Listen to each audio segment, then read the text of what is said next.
Picture this. Deep within the pristine Andean highlands, where emerald forests touch the sky and rivers glimmer like polished silver, lies a kingdom unlike any other, a place of incomprehensible wealth, knowledge, and beauty. This is El Dorado, the Golden Kingdom.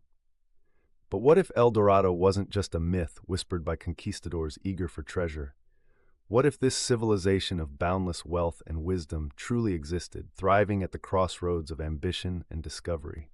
Let us enter this alternate world, a world where gold glints not only from treasure troves, but in the very fabric of daily life. Here cities rise in golden splendor. Their roofs, fashioned from hammered sheets of the precious metal, shine so brightly in the sun they are said to rival the stars themselves.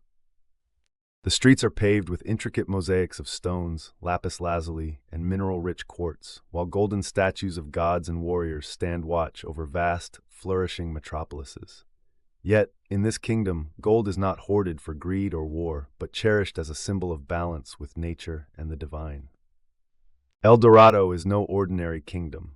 It is an empire spanning a vast stretch of the Americas, uniting people from the lush Amazon basin to the mountain peaks of the Andes, connecting them with vast trade routes more sophisticated than anything the Old World had ever seen. Its inhabitants are master engineers, weaving nature into their architecture.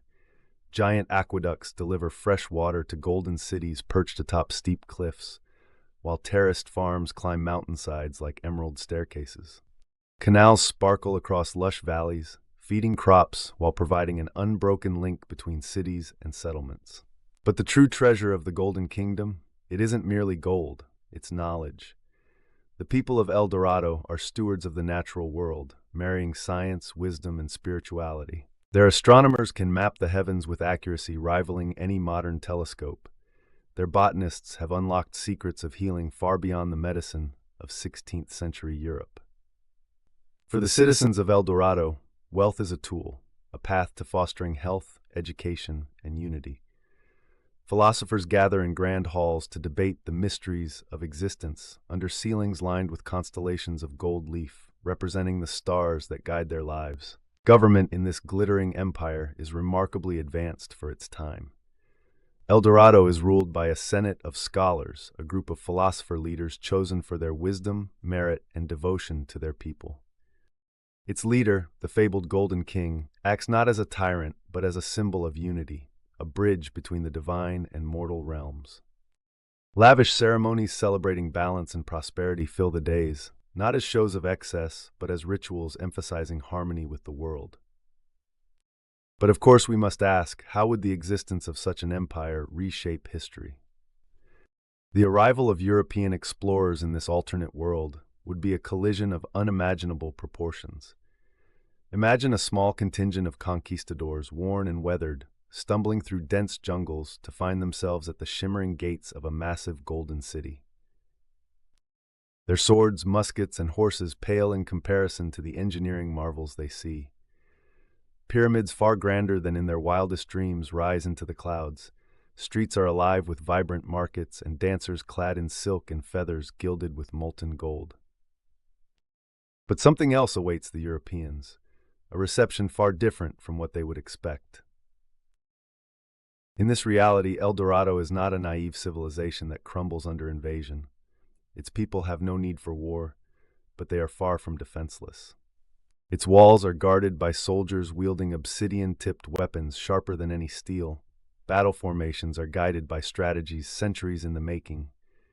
And the technologies of the Golden Kingdom, fueled by their study of electricity from lightning storms and harnessed geothermal power from volcanoes, render them indomitable. Rather than conquest, the Europeans find themselves at the mercy of El Dorado, reduced to emissaries in awe of a civilization far beyond them.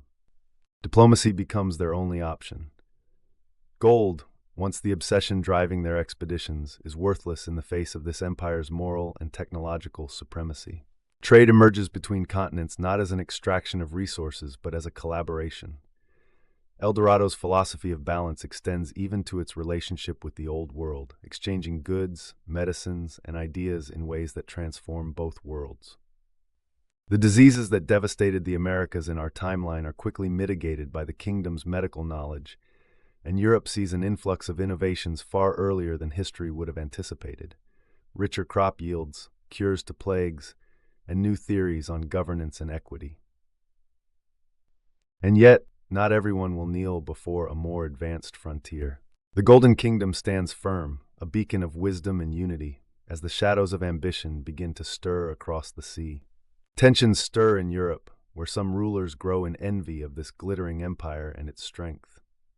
Would the opposing philosophies of greed and stewardship eventually come to a head? Would the Golden Kingdom's influence ripple across the world, preventing colonial oppression, or would its wisdom be cast aside by forces of the old world hungry for dominance?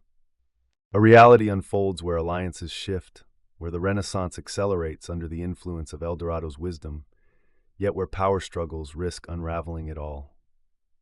It's tempting to imagine that El Dorado's values of harmony and wisdom would triumph, spreading across the globe, giving rise to a golden age of equality. In this world, human ingenuity and compassion would bound forward without the limit of destructive greed, the wealth of nations shared, and the environment cherished as sacred. But history is rarely so peaceful. No matter how enlightened a society may be, ambition is a strong current to resist. And even the Golden Kingdom would face its share of challenges, both from within and without. Could it remain true to its ideals, or would its contact with the wider world begin to erode the very harmony it sought to protect? And here's where the beauty and tragedy of such a narrative lies. El Dorado challenges us to consider who we could be. Could humanity choose wisdom over greed, unity over division? Could such a society, rooted in balance and knowledge, thrive not just in legend, but in reality? The shimmering streets of El Dorado may have never existed. The Golden Kingdom may remain just a dream lingering in the forested heart of South America. But as we gaze at the empires of today, the choices we make, and the legacies we create, the legend of El Dorado continues to shine, not as a tale of lost riches, but as a beacon of human potential. What if El Dorado were real? Perhaps, in some ways, it already is, in the golden hearts of those who dare to dream of a brighter, more harmonious future.